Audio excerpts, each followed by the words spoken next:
Friends, ये basic English का चौथा लेक्चर है और आज हम पढ़ने जा रहे हैं लेट और लेट्स का यूज, जो कि बहुत स्पोकन इंग्लिश के अंदर या पूरे अंग्रेजी के अंदर ये बहुत इंपॉर्टेंट रोल प्ले करता है। कैसे, तो अभी मैं आपको बताऊंगा।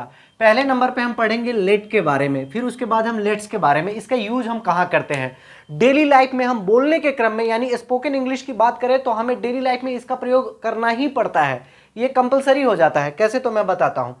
अभी पहले नंबर पे हम पढ़ेंगे लेट के बारे में। लेट, उसके बाद हम लिखते हैं ओ सी, उसके बाद फर्स्ट फॉर्म और जो बच गया उसको हम ऑब्जेक्ट। अब ये देखो, ये आपका स्ट्रक्चर है, फॉर्मूला है। ये फॉर्मूला क्या है? लेट है, लेट के बाद है ओ सी। ओ सी का मतलब होता है ऑब्जेक्टिव केस। यहां समझते हैं ऑब्जेक्ट, फिर first form of verb, verb का फर्स्ट फॉर्म और ओ सी यानी ऑब्जेक्टिव केस। ये तीन चीजें आपको देखना है और सबसे पहले नंबर पे हमने लेट का प्रयोग करना है। जब भी हम लेट का प्रयोग करेंगे तो हर एक वाक्य के अंत में मिलेगा दो। अब दो यानी किस तरीके से दो? तो ये कोई सामान की बात नहीं होगी, वर्ब है, इसमें कोई नाउन नहीं है। कैसे?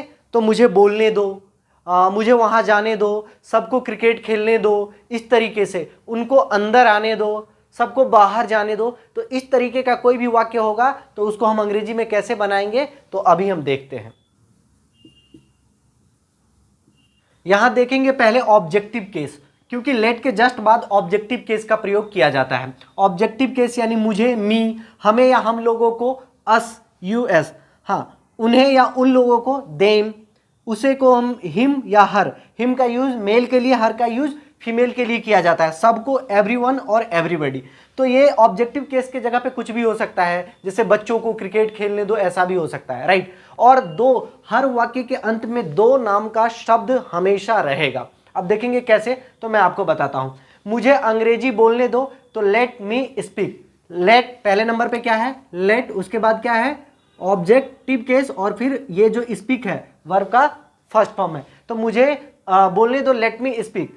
पहले मुझे बोलने दो। कोई बोलेगा नहीं नहीं नहीं, पहले मुझे बोलने दो, तो आपने क्या बोलना है? Let me speak first. इस वाक्य को हम ऐसे भी बोल सकते हैं, let me complete first, right. Let me speak first को हम बोल सकते हैं लेट मी कंप्लीट फर्स्ट। अब देखो, सबको अंग्रेजी में बात करने दो, तो late everyone talk in English, right.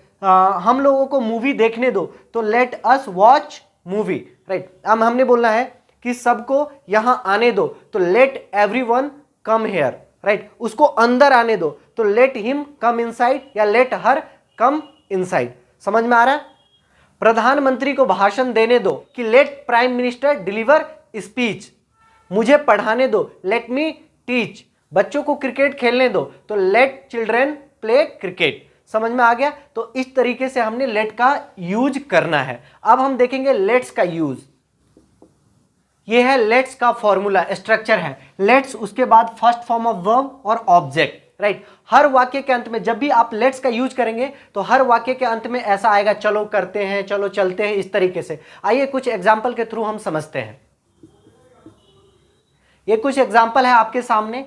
चलो चलते हैं, तो इसे बोलेंगे लेट्स गो या फिर लेट्स मूव। चलो साथ में नाचते हैं यानी मिलकर नाचते हैं, तो लेट्स डांस टुगेदर।